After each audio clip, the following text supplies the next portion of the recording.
کرنے والوں سے محبت کرتا ہے۔ باطن، سارا مسئلہ باطن کا ہے۔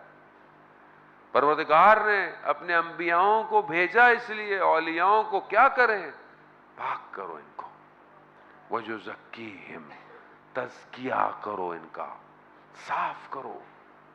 یہ ظاہر سے صاف نہیں ہو سکتے، ظاہر کے احکامات بتا دیے، باطن کون صاف کرے گا؟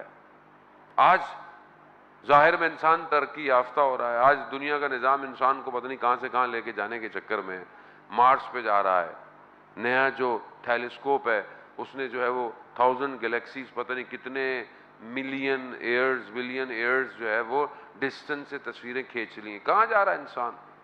کتنی ترقی کر رہا ہے، لیکن اپنے باطن میں جھانک کر، جو کہ کلومیٹر بھی نہیں ہے، میٹر بھی نہیں ہے، وجود سے جڑا ہوا ہے، اس میں جھانک کے نہیں دیکھتا۔ ملا حسین کلی ہمدانی جو کہ بہت بڑے عارف اور ولی دین تھے نجف اشرف میں، کہ جنہوں نے 300 ولیوں کو بنایا، شخص اس زمانے میں مشہور تھا کہ لوگوں کو تنگ کرتا تھا، اذیت کرتا تھا، اور لوگ اس کو دیکھ کر بھاگ جاتے تھے، اس لیے لوگوں نے اس کا نام عبد فرار رکھا ہوا تھا، جو دیکھتا تھا بھاگ جاتا تھا۔ ایک دن مولا امیر کے صحن میں ملا حسین کلی ہمدانی کے سامنے آ گیا اور دیکھا کہ وہ کھڑے ہوئے ہیں۔ کہا آپ کو پتہ نہیں میرا نام کیا ہے؟ کہا کیا نام ہے؟ کہا عبد فرار۔ نفس جب گرم ہو اور روح کمال پہ پہنچی ہوئی ہو، ایک جملہ نہ صرف دنیا بلکہ آخرت بدل دیتا ہے۔ ایک جملہ، صرف یہ کہا تمہارا فرار کس سے ہے؟ اللہ سے یا اس کے رسول سے؟ بس یہ کہا اور چلے گئے، چھوڑ دیا اس کو۔ دوسرے دن جب اپنے مدرسے میں آئے، شاگردوں کا آج درس نہیں ہے، آج ایک ولی کا انتقال ہو گیا ہے، اس کا جنازہ ہے، انہوں کو پتہ نہیں کون ولی ہے۔ جب گئے تو دیکھا تو عبد فرار کا گھر ہے، تعجب کیا۔ اس کی زوجہ سے پوچھا کہ ماجرا کیا ہے؟ کہا جب سے کل گھر واپس آیا تھا تو ساری رات کمرے میں بیٹھا رہا، صرف ایک ہی جملہ تکرار کر رہا تھا، میرا فرار کس سے ہے؟ اللہ سے ہے یا رسول سے ہے؟ اور صبح جب اٹھا تو مردہ پایا گیا۔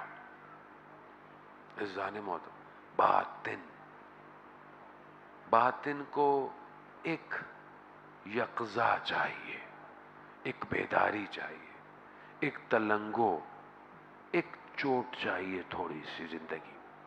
یہ جس کو لگ جاتی ہے وہ بیدار ہو جاتا ہے۔ اسے بڑے بڑے حادثے نہیں چاہیے، اسے کوئی زندگی میں ایک نوک چاہیے بس، اور یہ نوک ہر کسی کے باطن پر خدا کرتا ہے، لیکن ہم غافل رہتے ہیں۔ کھٹکھٹاتا ہے وہ۔ آغا پناہیان کہتے کہ میں گاڑی میں جا رہا تھا، سگنل پہ گاڑی رکی، اسے رکتی ہے، پھول بیچنے والا شخص اس نے شیشے پہ نوک کیا، تو میں نے اسے اشارہ سے کیا کہ مطلب نہیں چاہیے مجھے، نہیں۔ اس نے کہا نہیں شیشہ تو نیچے کریں۔ میں نے نیچے کیا، کہا میں آپ کو بیچ تھوڑی رہا تھا، میں تو آپ کو ہدیہ دینا چاہ رہا تھا۔ کہا سگنل کھل گیا، میں نکل گیا، میں سر جھکا کر گھر آیا کہ خدا بھی ہماری زندگی میں کھٹ کھٹ کر رہا ہے اور ہم اس کو اگنور کر رہے ہیں کہ نہیں چاہیے، نہیں چاہیے۔ وہ کچھ دینا چاہتا ہے۔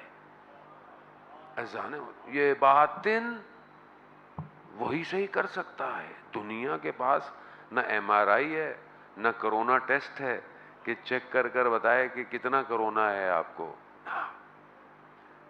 اسے اللہ کے ولی بتا سکتے ہیں کہ اس میں وائرس کی مقدار کتنی ہے۔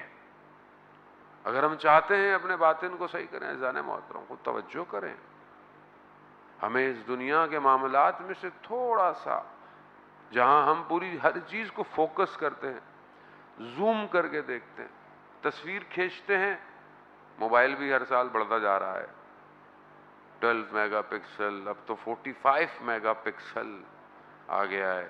پھر ہم زوم کر کے دیکھتے ہیں پکسل پھٹ رہا ہے کہ نہیں پھٹ رہا. کبھی اپنی ذات کو بھی زوم کر کے دیکھیں، زوم کریں. اور یہ زوم رات کی تنہائی میں ہوگا. یہ شور میں زوم، شور میں تو ہم خود کھو چکے ہیں. ہم اپنے آپ کو بھی ڈھونڈنا چاہیں ملیں گے نہیں، ہم گمشدہ ہیں. ہم رات کی تنہائی میں جب عالم سو رہا ہو اور ستارے چمک رہے ہوتے ہیں، اس میں اپنے وجود کو تلاش کریں. اور اگر چاہتے ہیں کہ چمک کر اس عالم کے لیے روشن ہوں تو شب کی تنہائی میں قرآن کی تلاوت کریں. یہ نور وجود سے اس عالم کو دکھائے گا.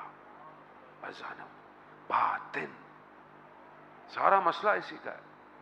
یہ جن کے صحیح تھے ان کی گردنوں پہ تلواریں رکھی رہیں، انہوں نے امام کو نہیں چھوڑا، کیونکہ باطن جانتا ہے امام کون ہے.